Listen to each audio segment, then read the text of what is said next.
Very good morning student. आज मैं आपके सामने नई कहानी लेके आई हूँ फिर से।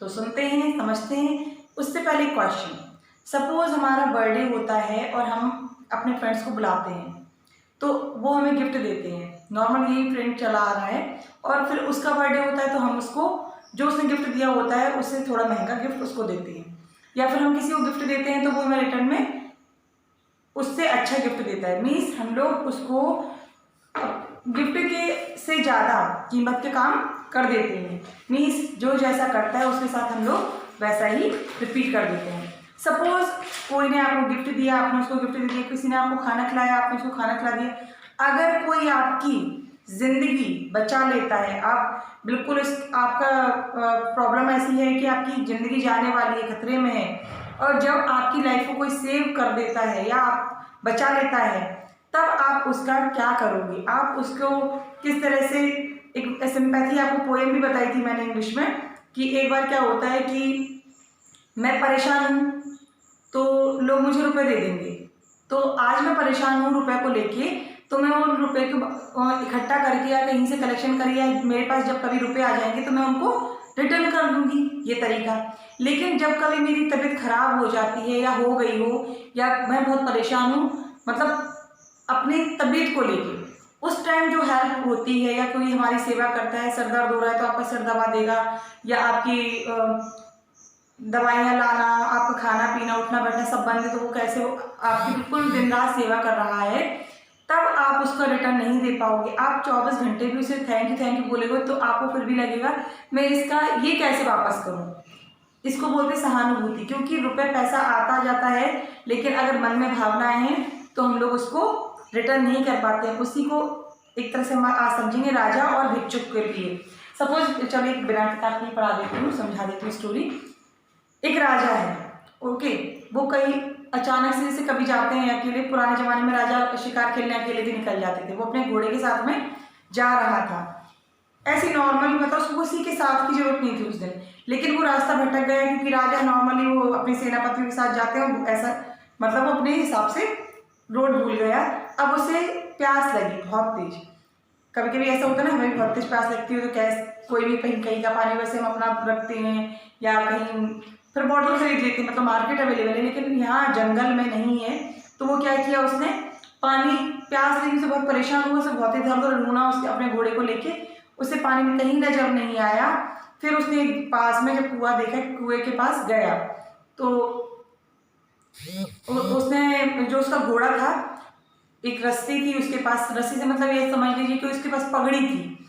उसने अपनी पगड़ी को खोला और उसका जो कपड़ा होता है उसको लेंथ उसने बना ली, और एक छोड़ कहते हैं जिसे, एक साइड से अपने घोड़े में बांध ली और दूसरी साइड से अपने आप को बांध ली और कूद गया कुएं में। कुएं में नीचे पानी था, उसे उतरना पड़ा, लेकिन प्यास इतनी ज्यादा लग रही थी उसे कि उसने उसमें से अपने आप को खोला और उसमें कूद गया। उसने मतलब मन भर के पानी पी लिया, खुश हो गया। उसे फिर याद आया, अरे मैंने क्या मूर्खता कर ली, मतलब मैंने ये क्या गड़बड़ कर दी, मैं तो इसमें डूब जाऊंगा, अगर मैं कैसे रहूंगा। लेकिन तैरना आता था हालांकि राजा को, लेकिन अब वो चढ़े कैसे, आए कैसे। काफी देर हो गई, वहां से कुछ मान के चलिए एक साधु वगैरह होता है ना, वो वहां से विचरण कर रहे थे या वहां से जा रहे थे। तो जो घोड़ा था वो तो बहुत अच्छा था राजा के प्रति, तो उसने आवाज लगाई, ये नहीं आया घोड़ा, आवाज करके उसने उसको वहां पर बुला लिया। साधु ने देखा कि ये तो घोड़ा बहुत शानदार है, अच्छा है, और अपने मालिक के प्रति इतना वफादार है कि उसने मुझे मतलब एक तरह से कॉल करके बुला लिया है ना, जैसे फोन पे बुलाते हैं ना, ऐसे उसने आवाज देके बुला लिया। संत ने देखा, उसने भी अपनी पगड़ी हटाई, और मतलब उसके पास कोई कपड़ा होगा, उसने भी उसको उस वाले कपड़े से जो घोड़े में बंधा हुआ था, घोड़े तो दूसरी साइड से जो नीचे लटका हुआ था कुएं में, उसमें बांधा और उसको नीचे डाल दिया। और वो जो राजा था उसने उसको पकड़ के वो बाहर आ गया। अब जब बाहर आने पे राजा जब बहुत खुश था कि इन्होंने मेरी मतलब मुझे मेरी जान बचा दी, तो वो उसको अपने साथ में लेके अपने महल तक गए। जब महल में लेके गए तो वो नॉर्मल सी बात ये होती है कि ना वो वहां पर रुक जाते हैं। अब एक दिन हुआ, उनकी वाइफ जो राजा की महारानी थी, उन्होंने बातें करना स्टार्ट किया, लेकिन राजा उस साधु या संत की सेवा में इतना ज्यादा मग्न थे कि उन्होंने ज्यादा ध्यान नहीं दिया कि महारानी क्या बोल रही हैं। महाराज का बच्चा भी आया, उन्होंने भी बात की कि पापा पापा ऐसी बात है, मुझे खेलने जाना है, या सपोज अभी जैसे बच्चे कहते हैं मोबाइल दिला दीजिए, ऐसी बच्चा खेलते खेलते अपने पापा के पास आया, महाराज ने उस पर भी ध्यान नहीं दिया। महामंत्री मंत्री वगैरह भी आए, लेकिन राजा का ध्यान नहीं गया, क्योंकि वो उस संत की सेवा में इतने ज़्यादा बिजी थे। तो सभी को गुस्सा आ गया कि 2-3 दिन हो गए, अभी भी ये संत यहीं रहेंगे तो हम लोग का काम कैसे चलेगा, महाराज तो बिल्कुल ही ध्यान नहीं देते हैं। तब सब लोगों ने दिमाग लगाया कि इस साधु को बाहर निकाल फेंकना है हमें, मतलब महल में नहीं रहने देना है। तो वो महाराज को जब समझ में आता है कि सभी लोग उनसे परेशान हैं और गुस्सा भी हो चुके हैं, तो उन्होंने पूछा कहाँ पे आए कि मतलब अगर आप मतलब कोई आपके साथ भला करता है तो आप लोग क्या करेंगे।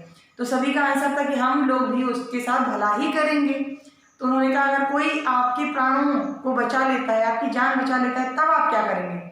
तो उन्होंने कहा कि फिर हम अपना सब कुछ उनको अर्पित कर देंगे, न्यौछावर कर देंगे जिनकी वजह से हम जीवित हैं। तो इस तरह से महाराज ने कहा ओके। तो फिर मैं बताऊं, मैं आपको ये जो संत आए हुए हैं या मैं जिनको लेके आया हूँ इनकी वजह से ही आज मैं हूँ, इनकी वजह से ही मैं आज जिंदा हूँ। तो अब आप बताएं। तुरंत महाराज ने संत को बुलाया और कहा हे प्रभु, आपकी वजह से मुझे ये जिंदगी मिली है, अब ये राजपाट आपका, आप यहाँ के महाराज हैं। संत मुस्कुराए और उन्होंने उन्हें आशीर्वाद दिया और वहाँ से वन की ओर चले गए, जैसा कि उनका खुद का काम होता है। मतलब कि साधु संत के अंदर वो नहीं आता है कि लालच आ जाए और वहाँ पर रुक जाएं। तो हमने आज क्या समझा इस पाठ में या चैप्टर में। तो अब आपको करना क्या है, यहाँ की कुछ क्वेश्चन है वो आपको थोड़े से आंसर देने हैं, कुछ छोटे छोटे आंसर हैं। राजा किससे बिछुड़ गया। राजा अपनी टीम से या फिर सैनिकों से बिछड़ गया। राजा ने पगड़ी का एक छोर किससे बांध दिया, एक छोर घोड़े से बांध दिया। कुएं में किसने झांका, संत ने झांका। राजा दुखी क्यों हुआ कि पूरे परिवार उसका उनको नहीं समझ पा रहा है कि क्या बात है। आपको कहानी कैसी लगी, अगर अच्छी लगी तो अपनी वर्डिंग के थ्रू आप खुद इसको लिखिए। मैंने जो आपको सुनाई है ये आपको लिखना है। ओके, नेक्स्ट टाइम मैं फिर मिलती हूँ, तब तक के लिए बाय बाय, टेक केयर।